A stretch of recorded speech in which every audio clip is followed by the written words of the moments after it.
Voter participation and costs of elections. In U.S. presidential elections over the last few decades, about 55% to 65% of voting-age citizens actually voted, according to the U.S. Census.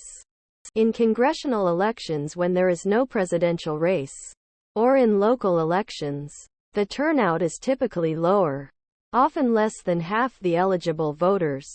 In other countries, the share of adults who vote is often higher. For example, in national elections since the 1980s in Germany, Spain, and France, about 75% to 80% of those of voting age cast ballots. Even this total falls well short of 100%. Some countries have laws that require voting, among them Australia, Belgium, Italy, Greece, Turkey, Singapore, and most Latin American nations. At the time the United States was founded, voting was mandatory in Virginia, Maryland, Delaware, and Georgia, even if the law can require people to vote. However, no law can require that each voter cast an informed or a thoughtful vote. Moreover, in the United States and in most countries around the world, the freedom to vote has also typically meant the freedom not to vote. Why do people not vote? Perhaps they do not care too much about who wins, or they are uninformed about who is running, or they do not believe their vote will matter or change their lives in any way. Indeed, these reasons are probably tied together, since people who do not believe their vote matters will not bother to become informed or care who wins. Economists have suggested why a utility-maximizing person might rationally decide not to vote or not to become informed about the election. While a few elections in very small towns may be decided by a single vote, in most elections of any size, the margin of victory is measured in hundreds, thousands, or even millions of votes. A rational voter will recognize that one vote is extremely unlikely to make a difference. This theory of rational ignorance holds that people will not vote if the costs of becoming informed and voting are too high, or they feel their vote will not be decisive in the election. In a 1957 work, An Economic Theory of Democracy, the economist Anthony Downs stated the problem this way: it seems probable that for a great many citizens in a democracy, rational behavior excludes any investment whatever in political information per se, no matter how significant a difference between parties is revealed to the rational citizen by his free information, or how uncertain he is about which party to support. He realizes that his vote has almost no chance of influencing the outcome. He will not even utilize all the free information available, since assimilating it takes time. In his classic 1948 novel, Walden 2, the psychologist B.F. Skinner puts the issue even more succinctly via one of his characters, who states, "The chance that one man's vote will decide the issue in a national election is less than the chance that he will be killed on his way to the polls." The following Clear It Up feature explores another aspect of the election process: spending. How much is too much to spend on an election? According to a report from The New York Times, the 2012 elections for president, Congress, and state and local offices saw a total of about $5.8 billion spent. The money raised went to the campaigns, including advertising, fundraising, travel, and staff. Many people worry that politicians spend too much time raising money and end up entangled with special interest groups that make major donations. Critics would prefer a system that restricts what candidates can spend, perhaps in exchange for limited public campaign financing or free television advertising time. How much spending on campaigns is too much? $5 billion will buy a lot of potato chips. But in the U.S. economy, which exceeded $16 trillion in 2012, The $5.8 billion spent on political campaigns was about 1/25 of 1% of the overall economy. Here is another way to think about campaign spending. Total government spending programs in 2009, including federal and state governments, was about $5.1 trillion.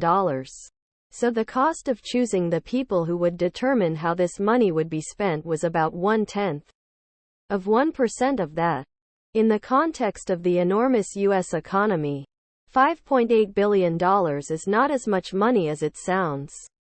U.S. consumers spend about $2 billion per year on toothpaste and $7 billion on haircare products. In 2008, Procter & Gamble spent $4.8 billion on advertising. It may not be sensible to believe the United States is going to decide its presidential elections for less than we spend on toothpaste or than Procter & Gamble spends on advertisements. Whatever we believe about whether candidates and their parties spend too much or too little on elections, the U.S. Supreme Court has placed limits on how government can limit campaign spending. In a 1976 decision, Buckley v.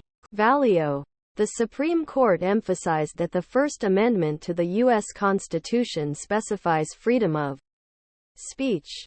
The federal government and states can offer candidates a voluntary deal in which government makes some public financing available to candidates, but only if the candidates agree to abide by certain spending limits. Of course, candidates can also voluntarily agree to set certain spending limits if they wish. But government cannot forbid people or organizations to raise and spend money above these limits if they choose. In 2002, Congress passed and President George W. Bush signed into law the Bipartisan Campaign Reform Act, BCRA. The relatively non-controversial portions of the act strengthen the rules requiring full and speedy disclosure of who contributes money to campaigns.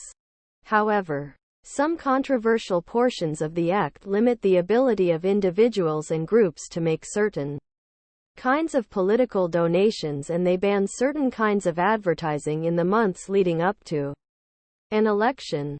These bans were called into question after the release of two films, Michael Moore's Fahrenheit 9/11 and Citizens United's Hillary.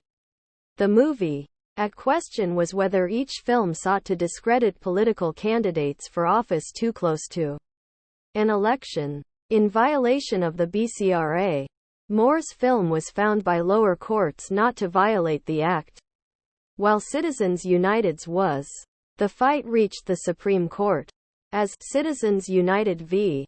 Federal Election Commission, saying that the First Amendment protects the rights of corporations as well as individuals to donate to political campaigns. The court ruled, in a 5-4 decision, that the spending limits were unconstitutional. This controversial decision, which essentially allows unlimited contributions by corporations to political action committees, overruled several previous decisions and will likely be revisited in the future. Due to the strength of the public reaction, for now, it has resulted in a sharp increase in election spending. While many U.S. adults do not bother to vote in presidential elections, more than half do. What motivates them?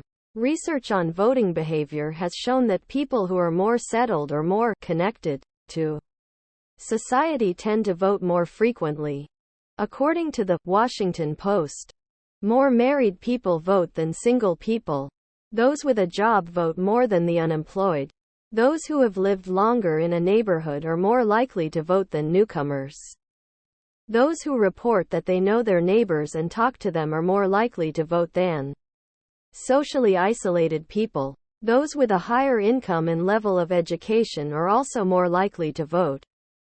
These factors suggest that politicians are likely to focus more on the interests of married, employed, well-educated people with at least a middle-class level of income than on the interests of other groups.